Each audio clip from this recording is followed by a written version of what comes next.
మన జీవితంలోకి ఎన్నో రకాల వ్యక్తులు వస్తూ ఉంటారు. కొందరు మనతోనే ఉండిపోతే ఇంకొందరు దూరమైపోతారు. కొందరు మంచివాళ్లుంటే కొందరు చెడ్డవాళ్లుంటారు.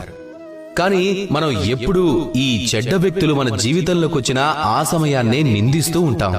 మనకు చెడు అనుభవాలు పంచుతారని, బాధపడతారని, ఆందోళన కలిగిస్తారని మనం ఎప్పుడూ వారిని అనరాని మాటలు అంటూ ఉంటాం.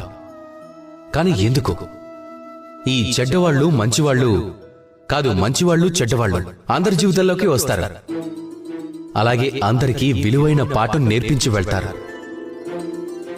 ఇక మీరే స్వయంగా ఆలోచించండి. జీవితంలో మొట్టమొదటిసారిగా మీరు నిప్పుని ముట్టినప్పుడు అప్పుడు మీరు ఈ పాఠం నేర్చుకున్నారు, నేను నిప్పుకి కొంచెం దూరంగా ఉండడం మంచిది అని. కానీ మెల్లమెల్లగా ఆ నిప్పుని నియంత్రణలో ఎలా ఉంచడం మంచిదో నేర్చుకున్నారు. ఆ తర్వాత మీరు దాన్ని జీవితంలో ఎలా ఉపయోగించుకోవాలో నేర్చుకున్నారు. అది చీకటిలో వెలుగు పొందడం కావచ్చు, లేదా వంట వండడం కావచ్చు. ఇదే విధంగా చెడ్డవాళ్లు జీవితంలోకి వస్తే ఏదో ఒకటి నేర్పించే వెళ్తారు. మీరు వాళ్లకు ధన్యవాదాలు చెప్పండి.